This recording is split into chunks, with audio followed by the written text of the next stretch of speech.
Halo, saya Margareta Hanita. Saya dosen di program Magister, program studi Kajian Ketahanan Nasional, Sekolah Kajian Strategik dan Global Universitas Indonesia. Saya mengajar beberapa mata kuliah, di antaranya Teori Ketahanan Nasional, Politik Demokrasi dan HAM, Geopolitik dan Geostrategi, serta Kepemimpinan Strategis. Dalam video ini, saya akan menyampaikan salah satu mata kuliah yang saya ajarkan, yaitu Teori Ketahanan Nasional yang merupakan mata kuliah wajib prodi di program Magister Kajian Ketahanan Nasional di Universitas Indonesia. Mata kuliah ini merupakan mata kuliah yang memiliki 3 SKS yang saya ajarkan dengan prinsip delivery, interaction, dan assessment.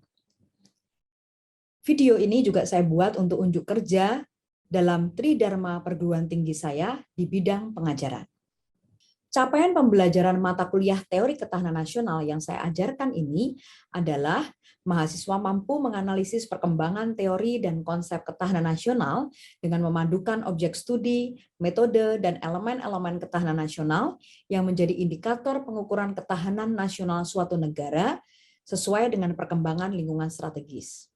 Metode pembelajaran mata kuliah seperti saya sampaikan tadi menggunakan prinsip delivery, di mana saya memberikan pengantar tentang pembahasan deskripsi mata kuliah, tentang referensi yang saya gunakan, dan juga menjelaskan berbagai macam pengertian, teori, dan konsep-konsep yang akan kita gunakan dalam teori ketahanan nasional.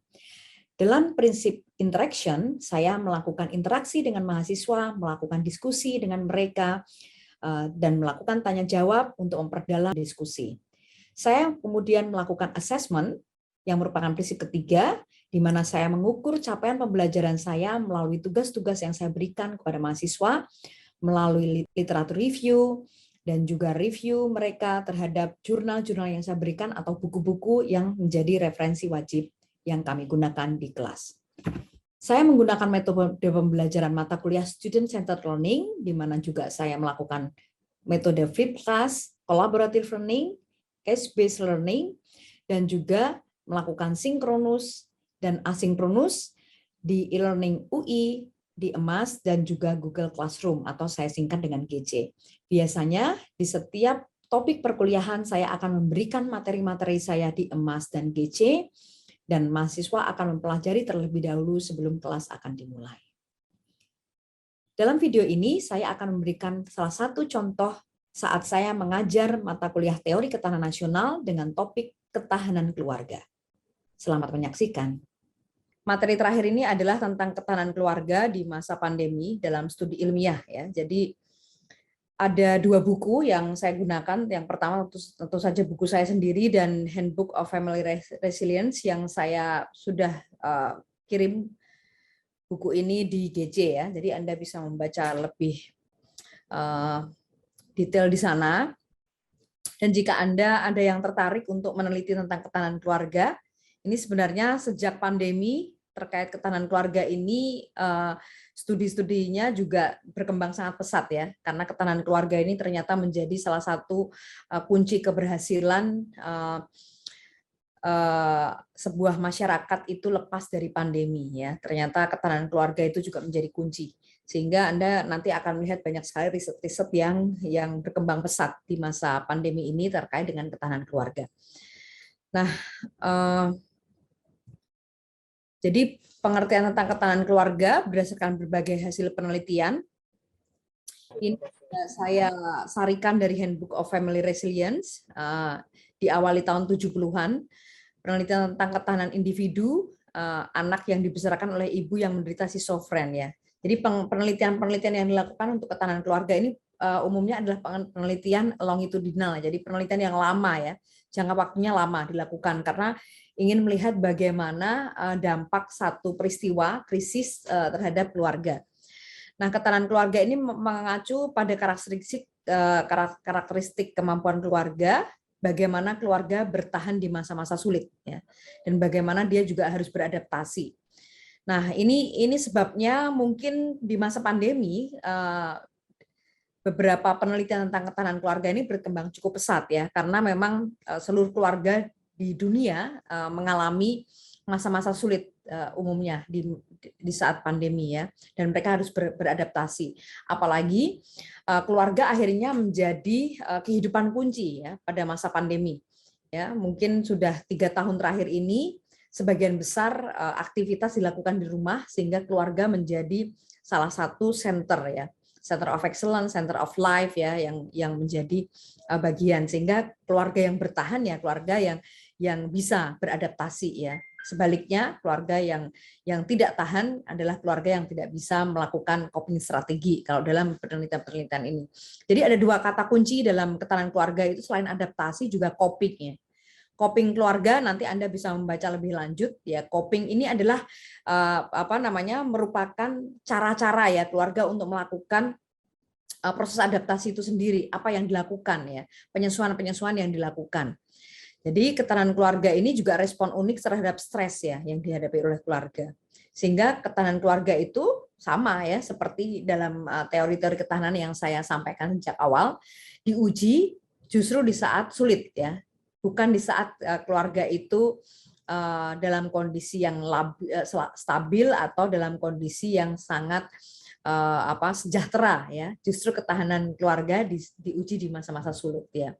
Nah, ini justru di dalam penelitian ketahanan keluarga itu misalnya dilakukan pada saat misalnya terjadi PHK besar-besaran, ya, terus terjadi pandemi seperti saat ini, kemudian juga ketika terjadi konflik, nanti akan dilihat ya, dia ada beberapa contoh-contohnya ya. Jadi ketahanan keluarga ini adalah unik di setiap keluarga. Nah, saya baru-baru ini juga membimbing seorang mahasiswa kita yang melakukan penelitian yang unik ya menurut saya ya, dan ini juga penelitian ini sangat menarik, mendapatkan sudah masuk di jurnal internasional juga, terkait penelitian terhadap keluarga BRIMOB ya yang tugas di daerah konflik. Ini menarik juga ternyata ya. Penelitian ini meskipun penelitian sangat singkat menunjukkan temuan-temuan yang unik ya. Bagaimana ternyata keluarga BRIMOB yang ditempatkan di daerah-daerah konflik itu memiliki ketahanan yang berbeda-beda ya. Dan faktor-faktor ketahanannya itu sangat dipengaruhi oleh berbagai macam faktor. Nah, nanti saya akan jelaskan lebih lanjutnya. Ini ada beberapa faktor determinan dalam ketahanan keluarga. Jadi faktor yang menentukan. Yang pertama adalah lamanya situasi buruk yang dialami keluarga. Seperti tadi saya sampaikan di awal, ketahanan keluarga diuji justru di saat sulit ya. Jadi situasi buruk ya yang dialami oleh keluarga itu berapa lama? Jadi kalau mungkin situasi buruk ini sebentar ya mungkin masih bisa tahan. Tetapi kalau lama bertahun-tahun belum tentu. Sehingga periode penelitian sebuah ketahanan keluarga itu menjadi salah satu faktor determinan. Nah, tadi saya sampaikan saya punya satu mahasiswa yang saya bimbing itu melakukan penelitian tentang ketahanan keluarga. Ini menarik karena waktu penentuan keluarga BRIMOB tadi yang ditempatkan daerah konflik itu ternyata memberikan hasil yang berbeda-beda, yang cuma penugasan 1 tahun, terus kemudian balik lagi ditugaskan lagi, jadi itu berbeda-beda ya. Nah, ini menunjukkan bagaimana lama situasinya. Kemudian tahap keluarga ya, tahap keluarga ketika menghadapi tantangan atau krisis. Jadi level keluarga itu juga beda gitu ya. Nah, misalnya tahap keluarga yang baru menikah dengan yang sudah menikah dalam waktu lama. Nah, ini juga ternyata ketika dihantam krisis itu juga beda. Jadi ini menjadi faktor determinan juga. Jadi tahap keluarga apa? Jadi keluarga yang baru membangun keluarga dan juga yang sudah bertahan, dan juga keluarga-keluarga yang sudah lama ya, misalnya sudah memiliki anak yang sudah besar-besar gitu ya. Usia perkawinan itu juga menjadi salah satu faktor. Nah, kemudian dukungan internal dan eksternal keluarga saat krisis. Nah, ini keluarga besar itu menjadi salah satu contoh bagaimana keluarga besar saling mendukung ya keluarga-keluarganya yang mengalami konflik. Nah, seperti tadi saya sampaikan ada keluarga BRIMOB yang diteliti oleh mahasiswa saya. Salah satu dukungan eksternalnya adalah dukungan korps ya. Mungkin ini Anda yang tugas tugas di TNI atau Polri, itu korps itu ternyata memiliki menjadi faktor determinan dalam sebuah ketahanan keluarga. Ini mungkin keluarga Pak Eko misalnya ya. Pak Eko itu, keluarga Pak Eko, kalau tugas di daerah konflik ya, saling Pak Eko di Aceh nggak konflik ya Pak ya, aman-aman ya Pak ya, nggak ada perang lagi ya Pak. Ya, mungkin nggak ada apa namanya, tidak ada situasi yang krisis ya di sana. Tetapi ketika Aceh pada waktu itu menjadi wilayah konflik, ya keluarga yang ditinggalkan ketika Pak Eko tugas di Aceh, nah ini keluarga ini didukung oleh korps ya. Jadi mungkin dukungan dari Persit ya, misalnya Persit ya, istri-istri tentara yang bertugas di daerah konflik itu saling mendukung satu sama lain. Dan yang mengurus keluarganya adalah korps. Nah, Brimob juga begitu. Itu temuan mahasiswa saya yang melakukan penelitian juga begitu. Keluarga besar Bayangkari mendukung ya. Jadi mendukung keluarga-keluarga yang ditinggalkan ya. Jadi ketika suaminya tugas di daerah konflik di Papua misalnya ya, yang diteliti mahasiswa saya itu adalah Satgas Nemangkawi misalnya ya, atau juga ada yang di Poso. Nah itu kemudian istri dan anak-anaknya yang ditinggalkan itu diurus oleh Bayangkari. Nah ini juga dukungan eksternal yang sangat signifikan juga ya, sangat signifikan menjadi faktor determinan. Dan yang terakhir adalah bagaimana keluarga menghadapi krisis ya, berdasarkan karakteristik stresor yang ada. Nah tadi ya, jadi tergantung juga ya faktor stresor atau faktor yang membuat keluarga-keluarga ini terguncang apa gitu ya. Apakah hanya misalnya PHK, apakah tinggal daerah konflik ya, apakah ada keluarga yang meninggal ya, atau ada pandemi semacam itu. Jadi stresornya apa ya? Anda bisa membayangkan ya saat ini misalnya keluarga Ridwan Kamil ya itu sedang mengalami shock ya, situasi yang buruk ya, karena kehilangan anak laki-lakinya. Ya. Nah ini menjadi faktor kunci bagaimana ketahanan keluarga ini dan bagaimana stresor yang dihadapinya. Nah itu berbeda pasti dengan keluarga yang menghadapi PHK. Nah itu berbeda-beda ya. Jadi keunikan ini memang menjadi keunikan faktor stresor itu menjadi faktor determinan. Ini. Jadi setidaknya ada 4 hal ini. Nah, mungkin Anda nanti juga ada yang tertarik meneliti dan menemukan hal yang lain mungkin saja ya, saya rasa ya. Nah, karakteristik ketahanan keluarga ada berbagai macam faktor ketahanan ya. Nah, nanti Anda bisa baca lebih jelas di sana ada pandangan positif, jadi kemudian jadi pandangan positif ketika menghadapi konflik atau menghadapi situasi-situasi yang labil tadi, kerohanian, ada kesepakatan, ada fleksibilitas, komunikasi keluarga itu ternyata juga menjadi faktor ketahanan yang sangat penting ya. Bagaimana keluarga itu berkomunikasi satu sama lain ketika dia sedang menghadapi guncangan ya. Apakah mereka kemudian tidak berkomunikasi ya, marah satu sama lain ketika ada konflik ya, atau berkomunikasi ya, itu rupanya juga menjadi faktor ketahanan yang sangat penting. Manajemen keuangan misalnya. Nah, manajemen keuangan itu juga menjadi faktor kunci. Kenapa? Misalnya tadi ya, pada saat pandemi, pada saat PHK, itu ternyata manajemen keuangan itu menunjukkan faktor ketahanan karena pengelolaan uang yang baik. Jadi atau juga mendukung kehangatan keluarga meskipun ada masalah keuangan gitu ya. Nah, kemudian juga waktu keluarga. Bagaimana waktu keluarga bisa menciptakan kebersamaan dengan tugas sehari-hari. Ada rekreasi bersama, rutinitas dan ritual dan jaringan pendukung yang lain. Dan jaringan pendukung ini sebagai bagian dari faktor eksternal tadi ya. Jadi ada jaringan individu, keluarga besar ya, dan juga komunitas untuk berbagi. Dan ini terutama jaringan pendukung ini sangat penting untuk keluarga-keluarga dalam kemiskinan ya. Jadi bagaimana dukungan sosial ya untuk mereka-mereka yang dalam kemiskinan. Nah, ini yang tadi saya sampaikan ya, kerentanan keluarga di masa pandemi, tadi saya sampaikan di masa pandemi ini penelitian-penelitian meningkat ya tentang ketahanan keluarga. Nah, ini beberapa tema ya yang pada masa pandemi ini digunakan untuk penelitian. Jadi ini faktor shock ya. Jadi faktor-faktor yang mengguncang keluarga. Yang pertama kesulitan ekonomi akibat PHK, kerugian bisnis, kehilangan anggota keluarga akibat COVID ya, dan bahkan beberapa keluarga mengalami kehilangan anggota keluarga dalam jumlah besar ya. Ada yang satu keluarga meninggal karena COVID ya. Terus ada yang 1-2, ada anak-anak yang tiba-tiba mereka tidak punya ayah dan ibu ya, itu banyak sekali ya. Nah, kemudian kerentanan keluarga di masa pandemi yang lain adalah kesulitan beradaptasi ya. Misalnya pembatasan mobilitas membuat mereka tidak bisa melakukan apapun ya. Kemudian aktivitas rutin di era digital ternyata juga menjadi kerentanan keluarga yang sangat berat ya. Banyak sekali penelitian yang menunjukkan bagaimana di masa pandemi justru komunikasi antar keluarga itu tidak ada. Karena semua menghadapi dunia digital ini hidup dengan laptop atau gadgetnya masing-masing gitu ya. Sama-sama di rumah gitu ya. Mungkin Anda juga ngalamin gitu ya, yang sudah punya anak gitu ya. Semua sama-sama di rumah tapi anaknya pun semua di kamar masing-masing gitu ya. Semua di kamar masing-masing, hidup masing-masing gitu. Nah, ini aktivitas rutin di era digital ini luar biasa ya. Semua ada di dalam rumah tetapi beraktivitas masing-masing.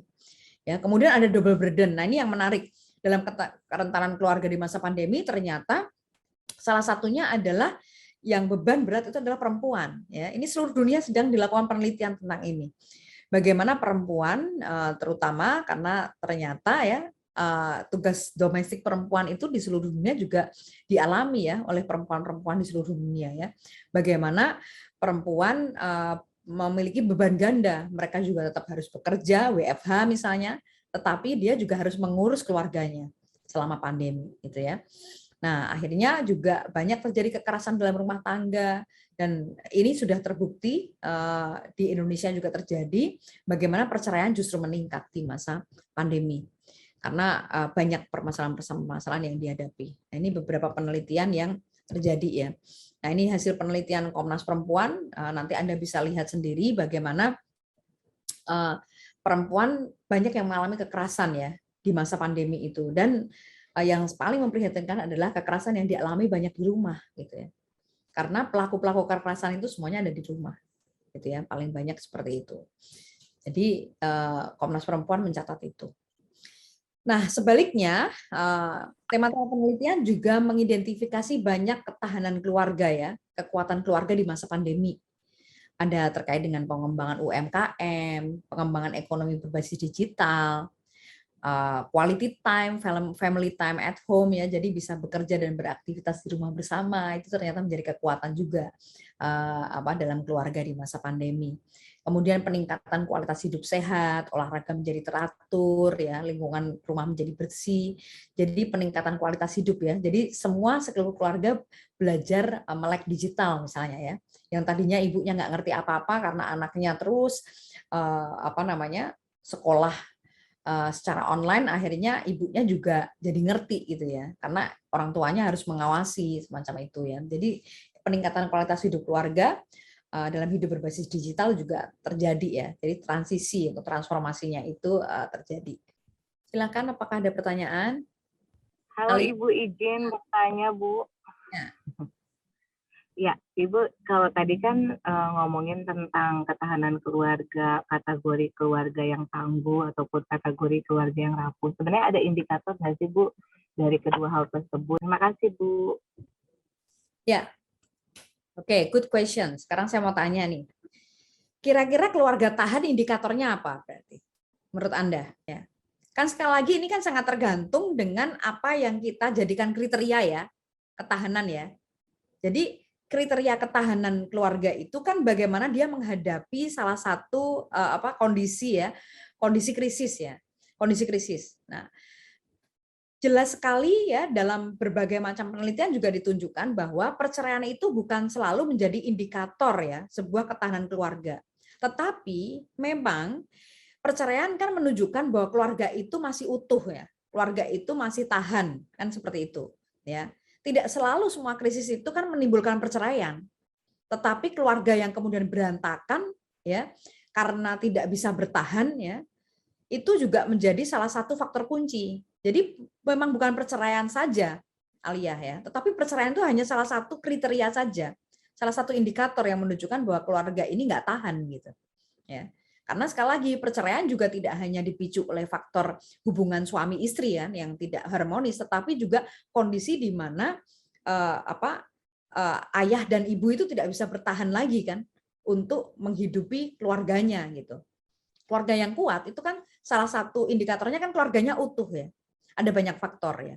Ini, tetapi perceraian itu salah satu menjadi faktor kunci ya. Salah satu juga menjadi faktor kunci karena ketika keluarga itu tidak bertahan itu banyak sekali ya ditunjukkan ya bagaimana ayah sebagai kepala keluarga dan ibu sebagai partnernya itu bertahan ya. Bagaimana mereka mensupport satu sama lain karena mereka lah yang harus menjadi pemersatu ya terhadap anak-anaknya dan juga keluarga besar gitu.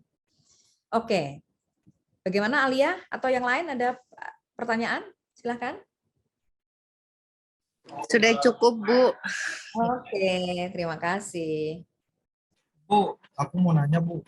Ya, silakan. Tapi ini sih minta pendapat aja, Bu. Karena tadi aku sekilas melihat RUU Ketahanan Keluarga, Bu, yang lagi diajukan fraksi PKS.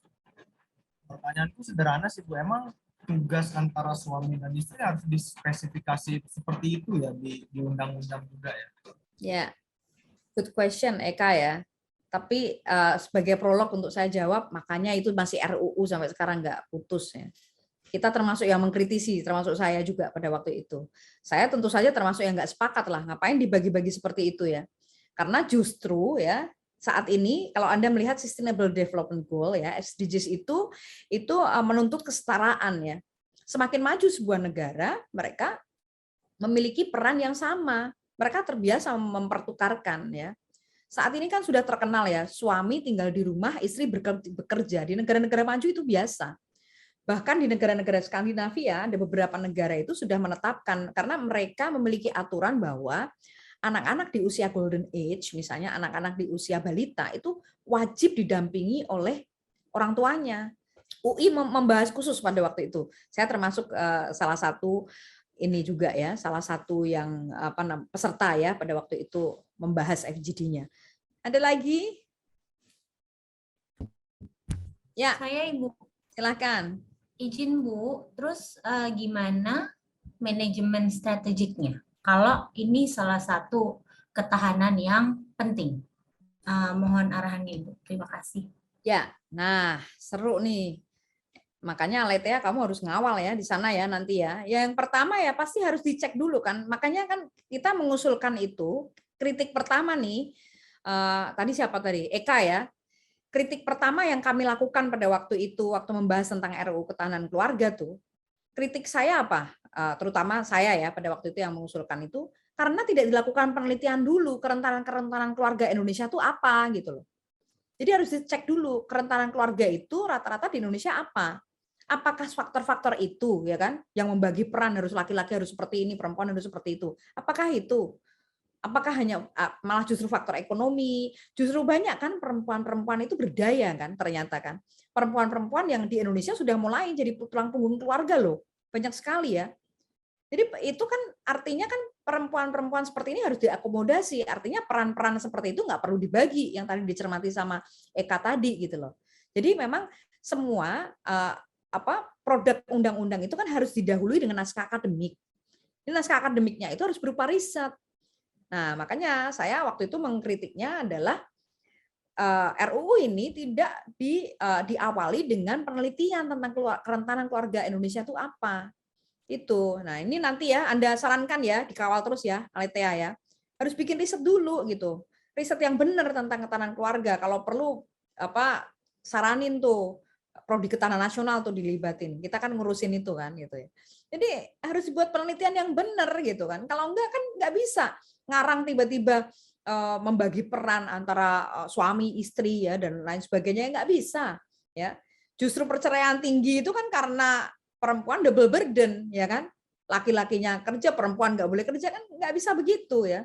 Angka kekerasan perempuan itu naik terus ya di Indonesia. Saat ini di Urban 20 ya DKI Jakarta ini mengambil satu masalah perkotaan itu kekerasan terhadap perempuan dan anak. Karena KDRT di DKI Jakarta itu tinggi banget. Padahal Anda bisa bayangkan perempuan di Jakarta itu termasuk yang indeks pembangunannya tinggi, indeks pembangunan gendernya tinggi, ya kan? Sudah banyak perempuan bekerja, sudah banyak pembagian perannya sudah bagus. Tapi kan faktanya angka perceraian di DKI Jakarta juga tinggi. Ya, harusnya kan IPM tinggi, ketahanan keluarga tangguh. Ternyata enggak. Banyak orang Jakarta nggak bahagia, angka perceraiannya tinggi gitu. Wah, itu kan penelitian menarik gitu loh. Jadi itulah. Jadi banyak sebenarnya pada pembagian peran itu gitu kira-kira. Oke ya, Letea ya, dikawal ya. Terakhir tadi Agung Tri mau tanya. Nah, yang perlu saya paham apa ya istilahnya, yang perlu saya tanyakan itu berkaitan dengan semua yang berkaitan dengan ketahanan nasional termasuk keluarga itu kan masih belum banyak diatur nih Bu satu sama lain. Nah, yang pengen saya tanyakan sih Bu, dari keseriusan apa ya istilahnya ya, lembaga-lembaga yang berkaitan sama ketahanan itu sebenarnya seperti apa sih Bu untuk melihat ketahanan keluarga? Ketahanan cyber aja nih Bu yang katanya dianggap penting banget nih sama negara, itu masih belum ada nih handbooknya, terus belum ada undang-undangnya, terus tindakan-tindakannya belum ada. Apalagi keluarga gitu loh Bu yang masih, yang itu mungkin dianggap minor ya Bu ya sama apa istilahnya ya, pemangku kebijakan di Indonesia. Karena kan Kamu belum baca, ntar dulu, jangan. Itu ada satu bahan lagi ya, saudara-saudara belum saya kirim, tetapi Anda bisa cari. Indeks ketahanan keluarga dikeluarkan oleh BPS dan Kementerian Pemberdayaan Perempuan dan Perlindungan Anak. Silakan browsing, cari. Ya, sudah ada. Dengan demikian, perkuliahan hari ini akan saya akhiri. Terima kasih atas partisipasi seluruh mahasiswa. Mudah-mudahan Anda juga mendapatkan manfaat dari mata kuliah tentang ketahanan keluarga ini, tidak hanya sebagai pengetahuan, tetapi juga akan menjadi bagian dari pengalaman Anda untuk melakukan penelitian nanti. Siapa tahu ada yang tertarik meneliti tentang ketahanan keluarga yang merupakan topik penting dalam bagian dari mata kuliah ketahanan nasional. Salam sehat semuanya. Sekian dan terima kasih.